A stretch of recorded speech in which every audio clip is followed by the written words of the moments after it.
all for joining us tonight. It is an honor to have so many people with us tonight live and really having a chance to join Citizens Climate University, a weekly webinar program of Citizens Climate Lobbies that provides CCL supporters like you and I with access to in-depth training opportunities on topics relating to climate change and effective climate advocacy. I'm your host, Brett Cease, and 'tis the season. Tonight's training is specifically going to cover CCL's 2020 legislative plan, what would have been done in DC had we been in person, but now we get the benefit of Dr. Danny Richter joining our own very living rooms, going through to provide us with a training with up-to-the-moment insights on the dynamics in Congress and how we can be most effective with our time in our meetings to support that agenda. A little bit about Danny, and then I'll pass it to him. You know that Danny has been with CCL staff since 2013, and last time we reviewed his history with the DC office, but Danny actually came to work on climate by way of medicine, realizing the potential for a warming world is going to make lots of people sick. He figured then that the best thing he could do for the most people was to prevent that warming in the first place, and that led him to pursue a PhD in oceanography from Scripps, figuring that an understanding of past warming and cooling could help him counter that current human-caused warming. So with that, I will pass it to you, Danny. Thank you so much for joining us tonight yourself. Thank you all for tuning in, and we're in for a real treat, so let's enjoy this webinar. All right, thank you very much, Brett, and thank you everybody for joining on this call and taking the time to make sure you're as prepared as possible for your upcoming meetings. So tonight, here's our agenda. I'm first of all going to cover our legislative strategy, both for this lobby day and for the next several months. Going into the new Congress, and then I'll talk about meeting Congress where they're at. So this section is really about helping you get into the world of the congressional staffer so that you're better able to connect with them in your meetings. And as Brett mentioned, we're gonna have lots of time for Q&A. So let's dive right in. We'll start with our legislative plan for this lobby day and for the next several months, taking us through the election. So for this lobby day, the keys that we're going to be working from are sensitivity, adaptability, and building clout. We need to be very sensitive to the three concurrent crises that we are all dealing with right now. And that is, of course, climate change, that is the global pandemic, and that is the protests that have resulted since the death of George Floyd at police hands. That's a lot. So we need to be very sensitive to all of this. And because of these three crises, we need to be adaptable. And ways that we're being adaptable are, number one, of course, we're having a virtual lobby day. So the fact that I'm giving you this presentation now via a webinar and not in person in DC is a really big sign of that. We've also had two primary asks on two separate bills for the first time. And I presented on this on the May 28th webinar, which is available on CCL Community if you want to check that out. And the reason for that is that with so many members of Congress focused on the job losses within their district, with the deaths as a result of the pandemic in their district, jobs is a really big focus. So that's we have two primary asks to adapt to that reality. And we really focused on jobs because we have unemployment that we haven't seen since the Great Depression. Jobs is always something that members of Congress care about, even more so now. Another way that we are being adaptive is, I think that if you were on the group leader call a couple weeks ago, Madeline pointed out that you always have the ability to reschedule. So the times where you might want to offer to reschedule, number one is if you and your team find that you can't follow CCL's one rule of showing appreciation and respect at the beginning of the meeting. If you find yourself in a place where you just can't do that, you should remove yourself from that meeting. And if your whole group can't do that, you should offer to reschedule for a later time. The other situation that has come up is if volunteers are concerned that their member of Congress is focused entirely on the protests and related issues. If you were to say, hey, we want to be sensitive to where you are, would you like to reschedule? They may say yes, but most of them will say no. And if they say no, then you have a green light permission again to have a meeting entirely on climate change, which is where we're trained. We are at Citizens Climate Lobby. That's probably what they expect us to be talking about in any case. So that's something that I just want to remind you is out there, and that's another way we're being adaptive. And then the last thing we're trying to do for this lobby day is building clout. And I want to talk about this a little bit more. Uh, we always have our aim of moving things forward in the legislature. We want to get more co-sponsors. We want to move bills. We want to pass legislation that is going to reduce emissions. But one thing we've been focusing on more on in recent lobby days, and especially this one, is building our clout. And this is clout with other organizations. This is how they view CCL. This is when they think of CCL, if we are able to build more clout, they'll think, wow, that's a group that can get things done. And the primary way that we are doing this at this lobby day is really about partnerships via the asks and the supporting asks. So we've been focusing in the supporting asks in particular on bipartisan bills that have a coalition behind them. And when we're advocating for a bill that there's a coalition behind already, what this allows for is side-by-side comparisons of what you all can accomplish when you're pushing for this bill and what other organizations can accomplish when they're pushing for it. And I think that what's going to happen when they say that this really hasn't happened. It hasn't happened that we have these side-by-side comparisons towards the common goal. And so I think that a lot of organizations just don't know what to think about CCL. Our structure is so unique. Our focus is so unique. And so I think that after this side-by-side comparison, they'll realize the power that you have. Maybe we'll even help the coalition be able to pass something.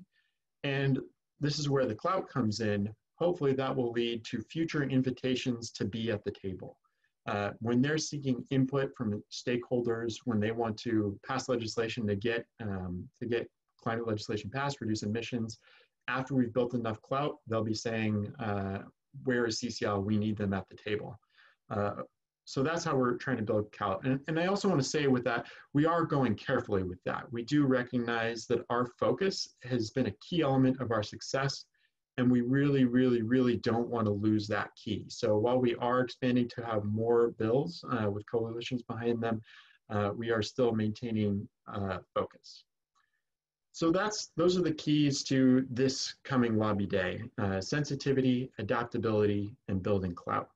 Now, looking up to and a bit past the election, our keys are going to be understanding the context in which we're operating, working closely with Congressman Deutsch, and focusing on ratchets. And so let me talk about each of these things a little bit more. So in terms of the context, we have a very limited time for legislating before the election, and we have a very distracted Congress. So to a certain extent, we always knew this was going to be true. We always knew this was going to be a presidential election year, and that is always very distracting. People are going to be campaigning basically from July until the election, and so that always compresses things. But then at the start of this year, it seems like a lifetime or two ago, but in January, Congress's time was almost entirely taken up by impeachment hearings. And that compressed an already short legislative session. And then, of course, as I've already mentioned, we have these other two crises, the COVID crisis and the crisis surrounding the protests. So we've always known that we are going to have a short legislative session, and Congress, we know, is very distracted. So that's the context we're working in. So let's say we get past the election. What about the lame duck? Now, there's an interesting history here, because in the last Congress, the 115th Congress, now we're in the 116th, but in the 115th Congress, that was actually the first time the Energy Innovation and Carbon Dividend Act was introduced. It was introduced in the House as H.R. 7173 with 3 Democrats and 2 Republicans. A third Republican joined 2 days later for perfect parity, 3 Republicans, 3 Democrats.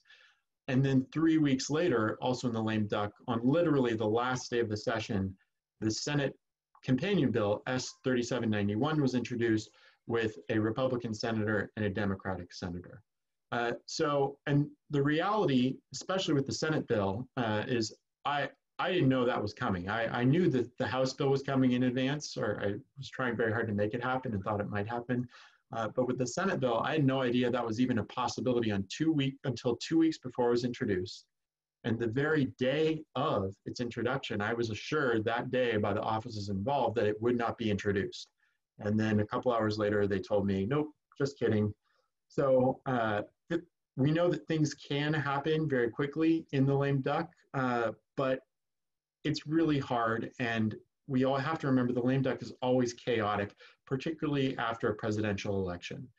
There's some things that can make it more chaotic. For example, if the party in charge of the presidency or with the majority in the House or the Senate, if that changes, that leads to an additional amount of chaos. There's always a legislative backlog after people have been campaigning during an election. And I expect that to be particularly true this year, as Congress has been focused on these two crises in particular. And they're working on basic things like, how do we vote? Do we vote remote? Or how do we even have debates?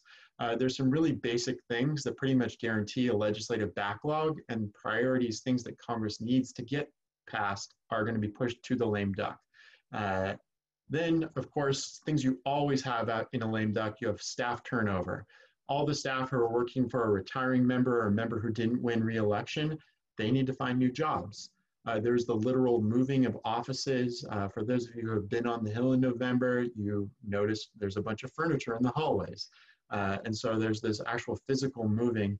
And then there's lots of new members. And so with the new members, they need to have their orientation, they need to hire their staff, they need to have committee assignments. All this adds up to the lame duck is a time of transition and uncertainty. And it is really not a good idea to count on big things happening in the lame duck. It is possible that they happen, but really I think what we want to be focusing on is starting the new Congress in a position of strength. So let's talk about the 117th Congress. Now, first of all, let's remember, every new Congress, all bills need to be reintroduced. And so HR 763, the Energy Innovation and Carbon Dividend Act, that is going to get a new bill number. And so this is the same for all bills that don't pass. They need to be resubmitted.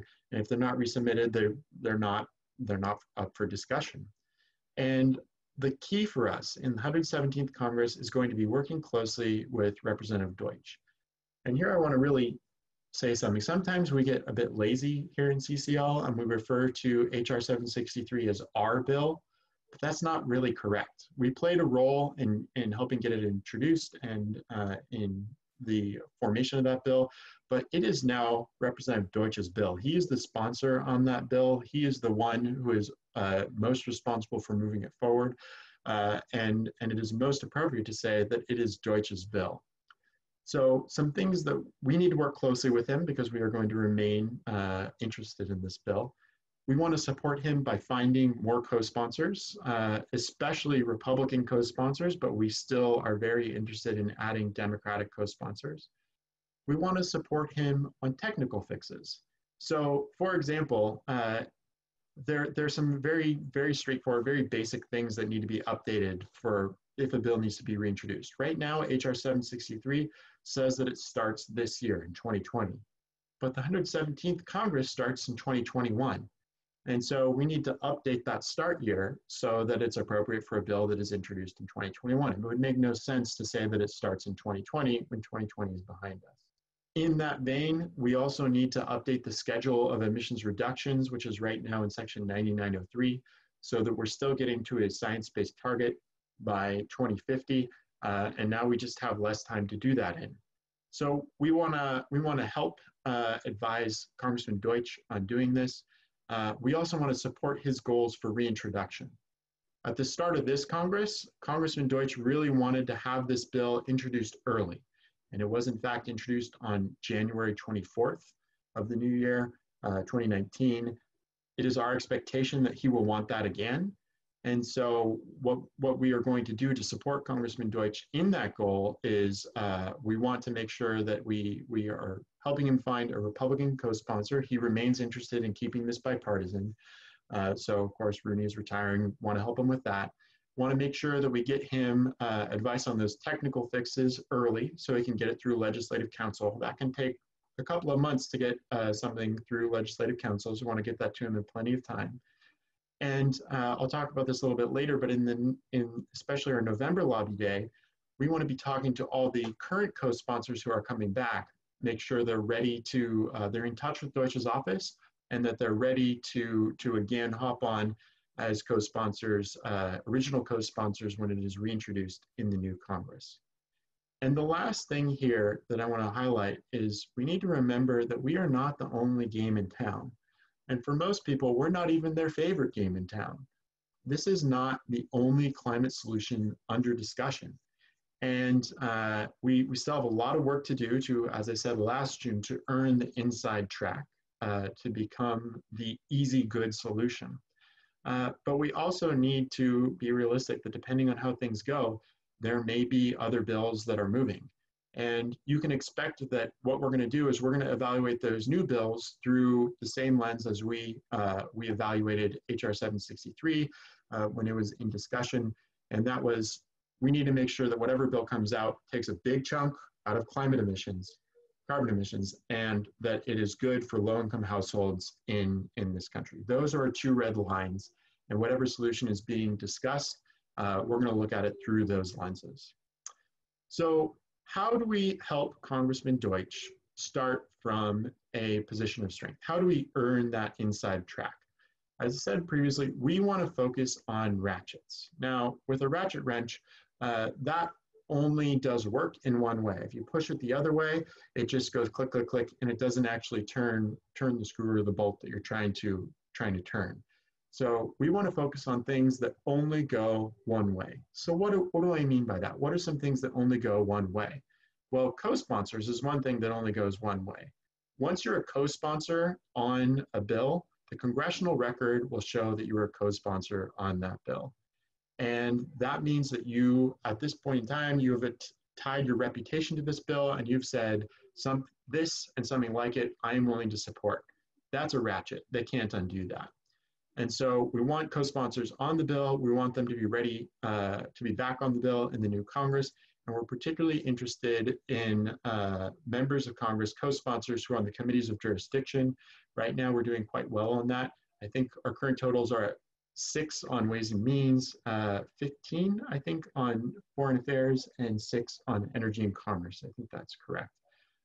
And also something we're very excited about, we have 19 co-sponsors who are members of the Congressional Black Caucus, 11 members, co-sponsors who are on the Congressional Hispanic Caucus, and 29 co-sponsors who are on the Asian American and Pacific Islanders Conference. So we have a good diversity, a strong diversity of members of Congress who are already co-sponsors on the bill. All of those are important ratchets for support for this idea.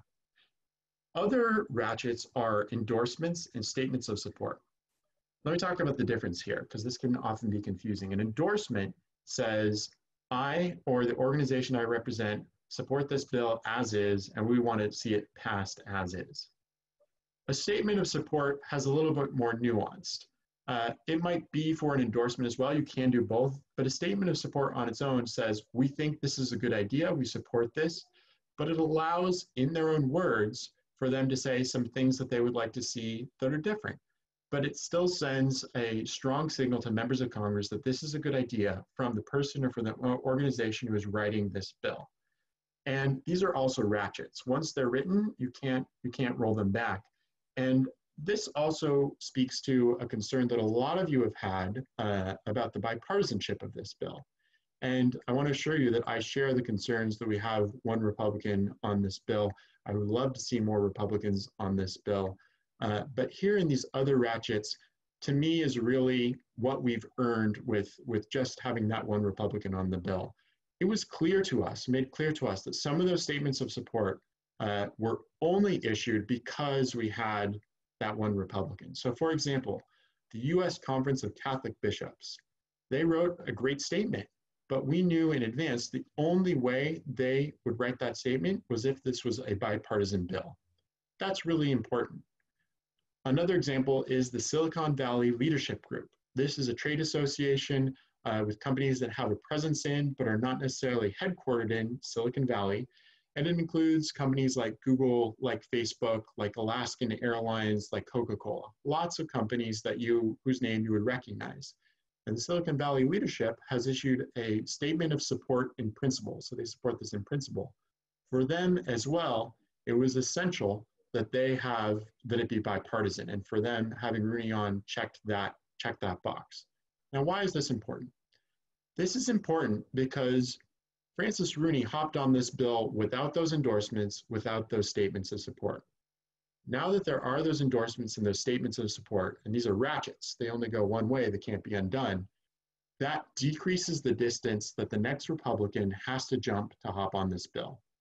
They don't have to leap as far to get on this bill as Francis Rooney did, and that would not have been possible. We would not have been able to close that distance if we didn't have that one Republican. So would I love to see more Republicans? Absolutely, I would. Do I regret having this been introduced in the way it was? No, I do not. These are important ratchets that we have earned, and we need to earn some more. Another thing that is a win for this is mentions in the committees of jurisdiction or in hearings.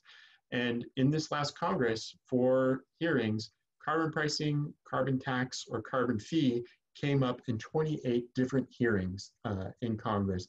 And I think a lot of that is because of the work you have done to advance not just this bill, but the entire issue. And that again is a ratchet and something we'll be thinking about in November. So let's talk a little bit more specifically about November. So as I mentioned, we want to make sure this will be our focus for that November lobby day. So it'll be a little bit different, but we want to make sure that returning co-sponsors are still on board. At this point, hopefully we'll have all the changes run through with Congressman Deutsch. We'll be able to brief them on what those changes are and ensure that they're on board and that they've expressed their continuing readiness to be co-sponsor on this bill to Congressman Deutsch. Hopefully we'll also be able to get some new co-sponsors on there. We're also going to want to leverage the endorsements and statements of support in November in a way we haven't done before.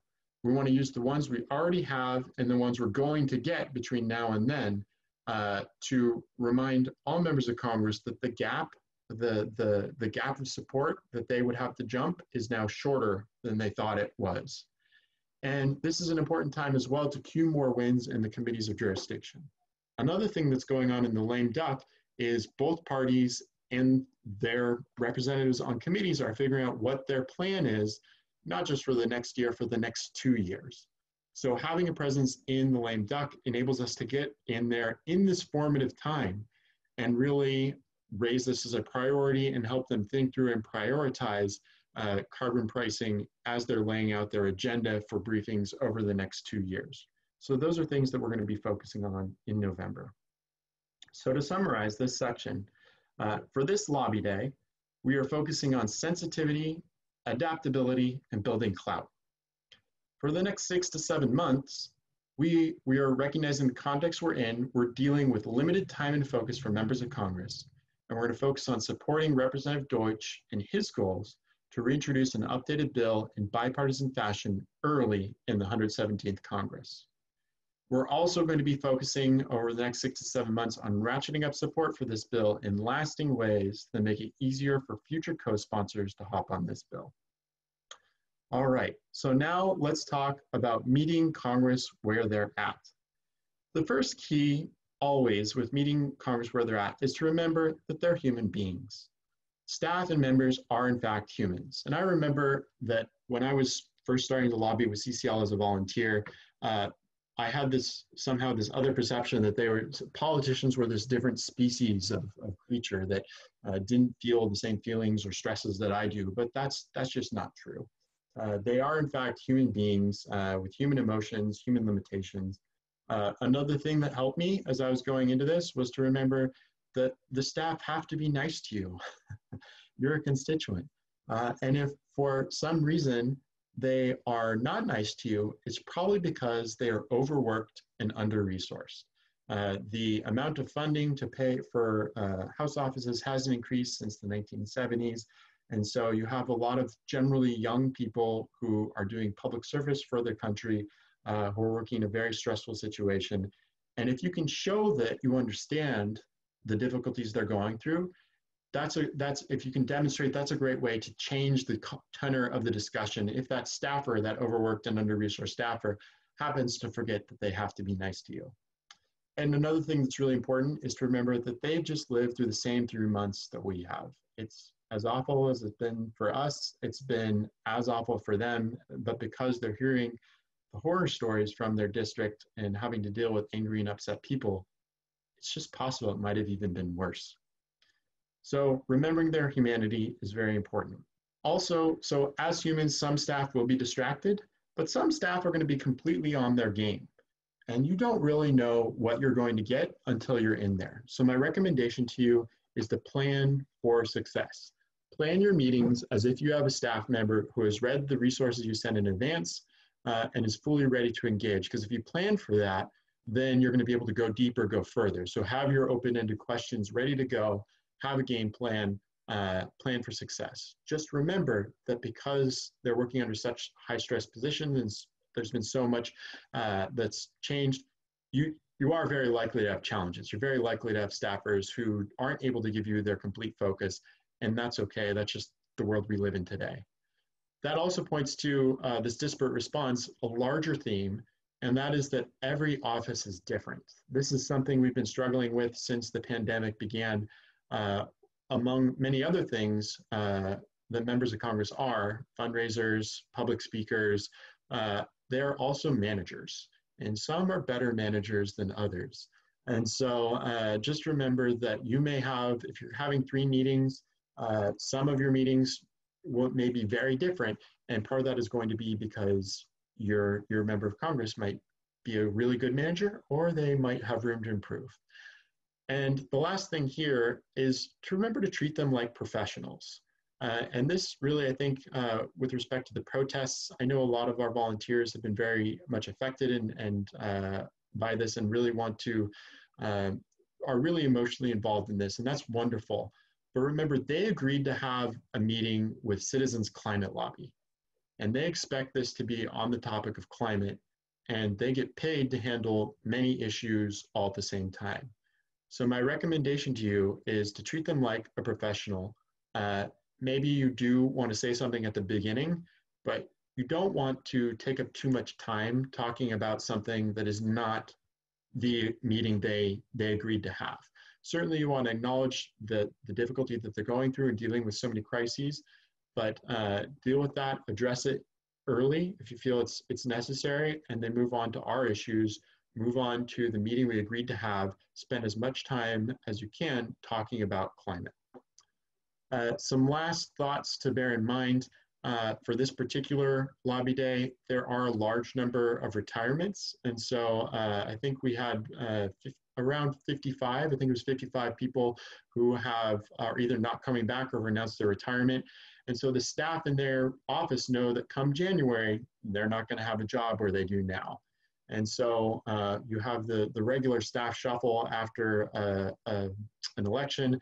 Not all positions may be full. There may be new people in new roles, or they may be looking at other positions. So this may be an additional factor that may lead your aide to be distracted.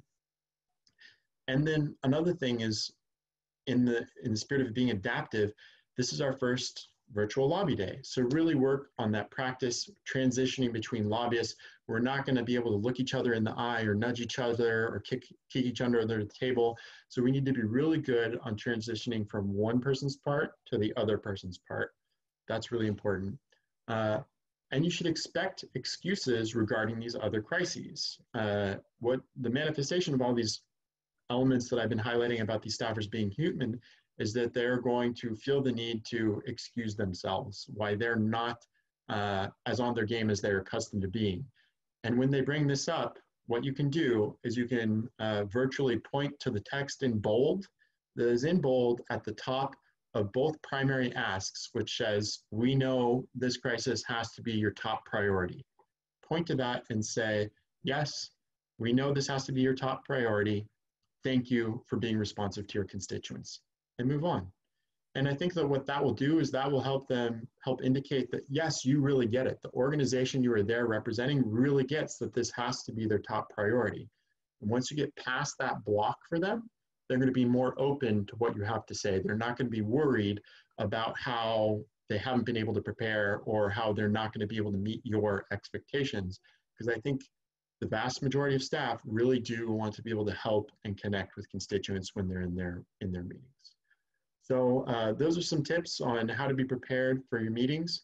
Thank you so much, Danny. We definitely do. We have a full half hour here almost to do that, and just really appreciate, I know I speak for all of us on the line here, all 523 of us that are tuning in to listen and think through this strategy on how to better read the room and prepare and make sure to be sensitive and still productive with our time together with our members of Congress. So thank you so much, everyone, for making it tonight, all 400 plus that stayed around through the whole training. Highlight just the importance of posting anything that we didn't get to in the forums.